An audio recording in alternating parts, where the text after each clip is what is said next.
पाकिस्तान की राजधानी इस्लामाबाद में कल रात भारी बवाल हो गया।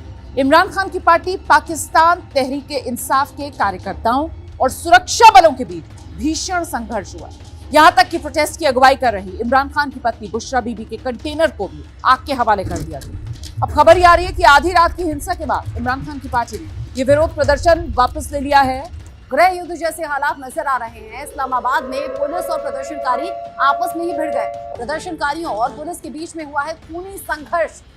खूनी झड़प में अब तक 33 लोगों की जान जाने की खबर है। शहबाज सरकार के लिए मुश्किलें खड़ी करने वाली ये तस्वीरें हैं। इमरान की जेल से हुंकार भी सामने आई है। इमरान ने समर्थकों को जेल से एक संदेश भेजा है। वो कह रहे हैं कि आखिरी गेंद तक लड़े, पीछे ना हटे।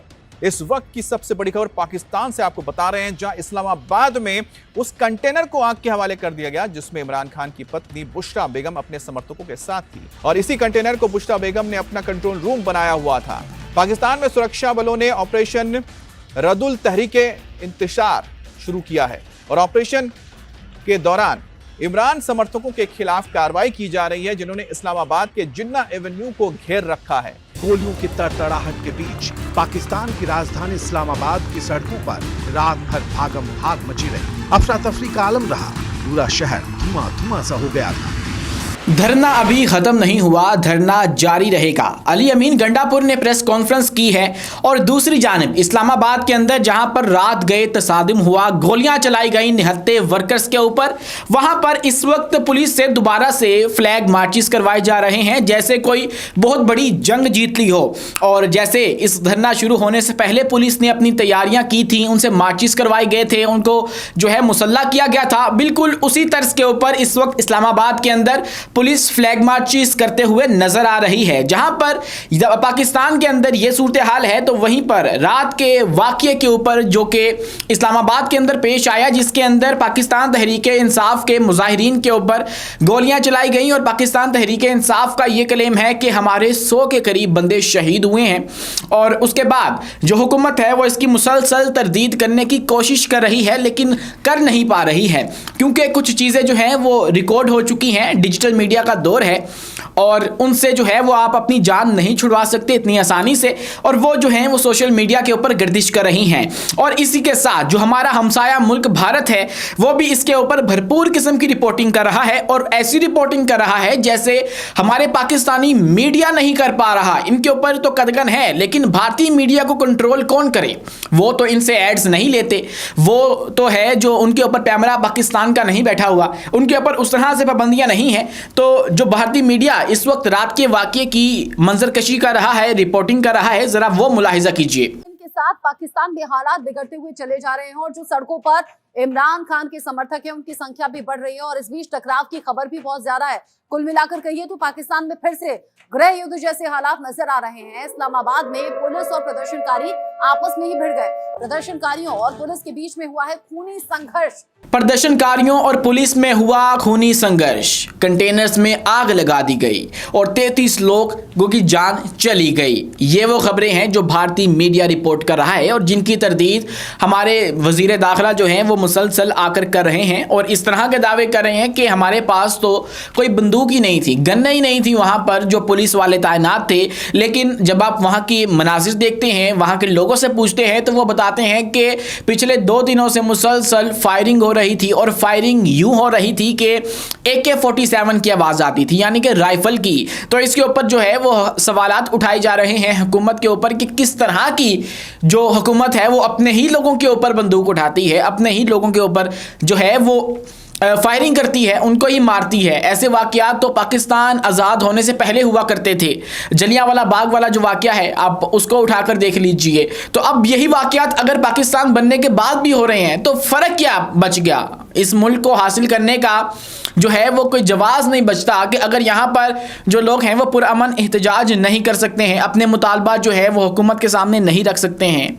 हुआ ये है कि कल रात जो है ये लोग एक्सपेक्ट नहीं कर रहे थे, ना पाकिस्तान तहरीक-ए-इंसाफ के वहमो गुमान में ये बात थी कि ये लोग इस हद तक चले जाएंगे कि ये लोग सीधी फायरिंग शुरू कर देंगे हमारे ऊपर। और उसके बाद जो वीडियो सामने आई हैं, आदमी एक कंटेनर के ऊपर नमाज अदा कर रहा है, वो अलग बात है कि वो स्टंट कर रहा है या जो कुछ भी वो कर रहा है, वो नमाज अदा कर रहा था और जो उसको मारने वाले हैं, कंटेनर के ऊपर से गिराने वाले हैं, वो भी मुसलमान हैं।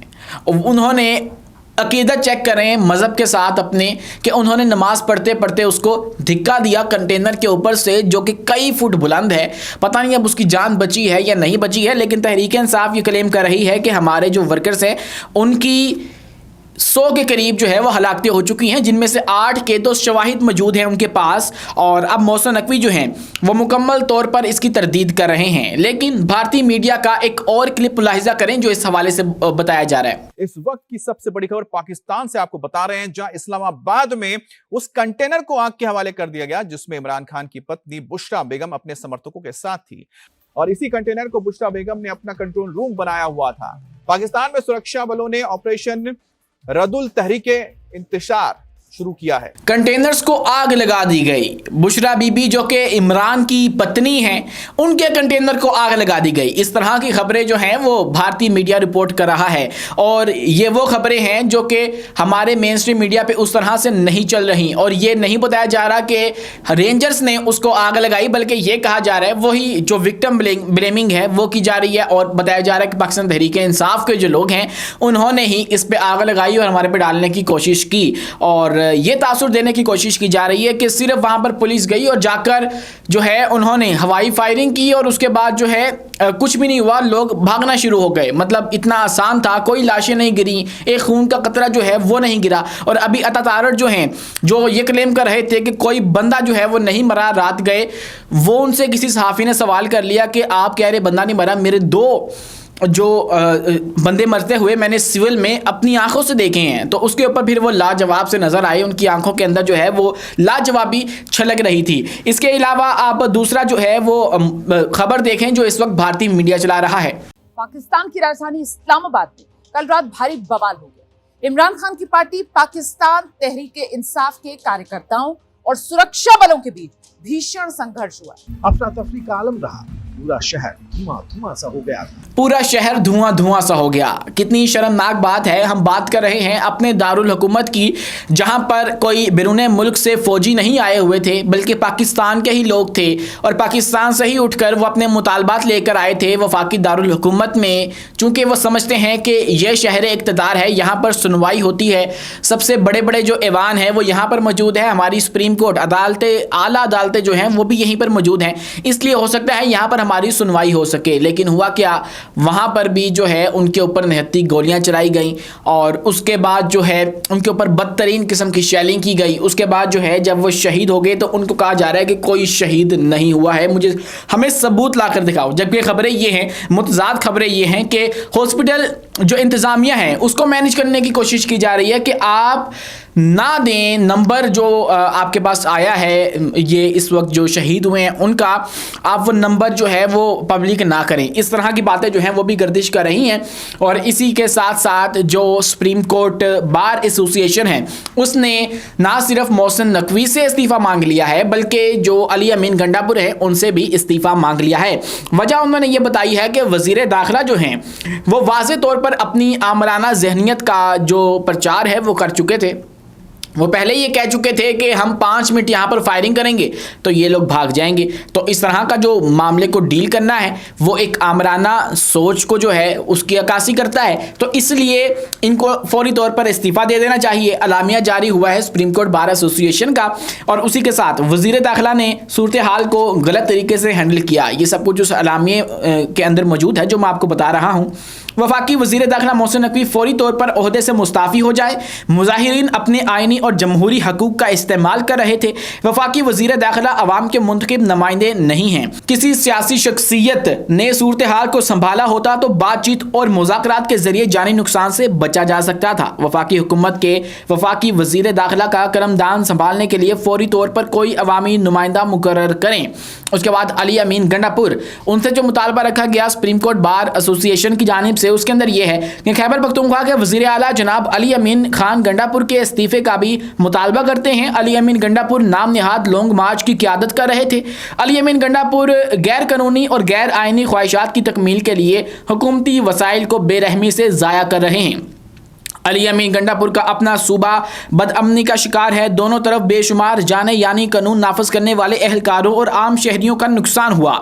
सुप्रीम कोर्ट बार बगैर किसी ताखीर के इस मामले की अदालती तहकीकात का मुतालबा करती है और जिस अदालती तहकीकात का ये मुतालबा कर रहे हैं उसी अदालत के अंदर सुप्रीम कोर्ट के आइनी बेंच जो भी हालिया तश्कील दिया गया है उसके अंदर जब ये मामला लेके जाया गया पाकिस्तान तहरीक इंसाफ की जानिब से तो सुबाई उसकी जो दरख्वास्त है उसको मुस्तरद कर दिया गया ये कहकर कि ये मामला जो है वो शुरू से हमारे पास नहीं था और यूं जो तहरीक इंसाफ की ये उम्मीद है कि उनके कातिलों की या उनके ऊपर गोलियां चलाने वालों की अदालत के अंदर उनका एहतसाब होगा वो चकनाचूर हो गया।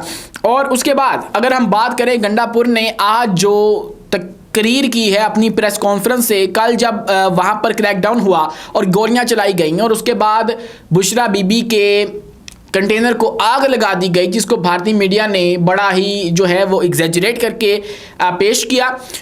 उसके बाद ये दोनों पहुंचे मानसेहरा और मानसेहरा में जाकर इन्होंने की प्रेस कॉन्फ्रेंस और प्रेस कॉन्फ्रेंस के अंदर उन्होंने ऐलान किया कि जो धरना है एक तहरीक है जो हम जारी है, इमरान खान की कॉल तक धरना जारी रहेगा।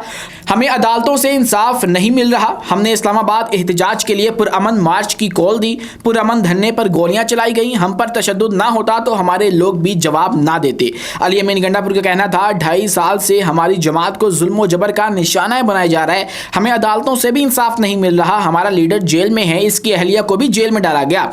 उनका कहना था कि मुझ पर 9 मई के दर्जनों मुकदमा दर्ज हैं। कोई एक वीडियो दिखा दे जहां मैं हूं, मुझ पर कातिलाना हमला करने की कोशिश की गई। जिस मुल्क के वजीर आला को इंसाफ ना मिल सके तो आम आदमी की क्या औकात है। कौम पर गोलियां बरसाकर उन्हें गुलाम नहीं बनाया जा सकता।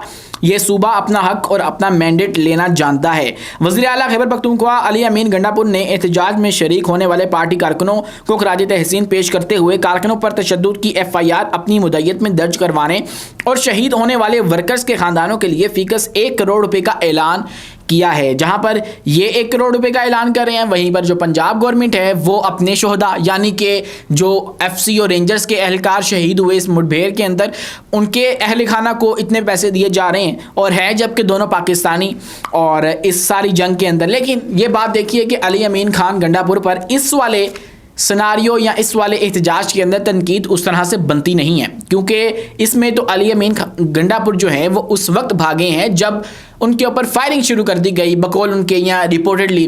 लेकिन इनके अलावा जो बाकी सूबों की क़यादत है वो तो कहीं नज़र ही नहीं आई। सलमान अकरम राजा साहब बड़े इंटेलेक्चुअल हैं, पार्टी को बड़ा अच्छा लीड करते हैं, सेक्रेटरी जनरल है पार्टी के, वो कहाँ पर थे? वो तो कहीं हमें नज़र ही नहीं आए। उसके बाद जो दीगर इनकी क़यादत है उमर अयूब के अलावा कोई वहाँ पर नज़र नहीं आया। शेर अफजल मरवत जो है जिनसे बहुत उम्मीदें लगाई थी, मैंने भी सोचा था कि वो तो जो है वो एहतजाज में शरीक होंगे लेकिन उनकी भी 1-2 अपीयरेंसेस नज़र आई हैं, उसके बाद वो भी कहीं नज़र नहीं आए। तो इसमें अली अमीन गंडापुर को निशाने पर रखना उस तरह से मुनासिब नहीं है क्योंकि माजी में वो भाग जाया करते थे। लेकिन अब जो बाकी की आदत है उनसे सवाल किया जाना चाहिए कि इमरान खान की जब फाइनल कॉल थी तो आप लोग सब कहाँ सोए हुए थे? क्यों जो पठान भाई हैं वो वहां पर आकर गोलियां खाते रहे, पंजाबी क्यों ना शरीक हुए? पुलिस या रेंजर्स या तमाम लोग जो हैं फोर्सेस हैं तभी उन पे गोलियां चलाती हैं जब वो मामूली तादाद में हो कि बहुत ज़्यादा एक सैलाब आ जाए तो फिर गोलियां भी ख़त्म हो जाया करती हैं। ये हमने देखा है दूसरी तहरीकों के अंदर। तो यहाँ पर बाकी जो लीडरान हैं उनसे ये सवाल बनता है कि आप लोग जो हैं वो कहाँ पर मौजूद थे? तो उनका एहतसाब भी ज़रूरी है। लेकिन इस वक्त पार्टी की क़यादत के अंदर ये तासुर पाया जा रहा है कि बुशरा बीबी की वजह से सब कुछ हुआ। वो एहतजाज को लीड कर रही थी और उन्होंने ही डी चौक जाने की ज़िद की जबकि खान साहब उनको मना कर चुके थे। तो इस वक्त बुशरा बीबी के ख़िलाफ़ जो है वो पार्टी के अंदर एक ग्रुप बन चुका है जिनकी मुतज़ाद राय पाई जा रही है कि वो कह रहे हैं कि बुशरा बीबी के हाथ में सब कुछ कंट्रोल था, जिसके अंदर बैरिस्टर सैफ भी शामिल हैं और 1-2 रहनुमा और भी हैं जो ये बातें कर रहे हैं और ज़राए भी इसी बात को कंफर्म कर रहे हैं। तो आज के लिए इतना ही। अपने मेज़बान उमैस मुनीर को दीजिए इजाज़त। मिलते हैं अगली वीडियो में नई मालूमात के साथ।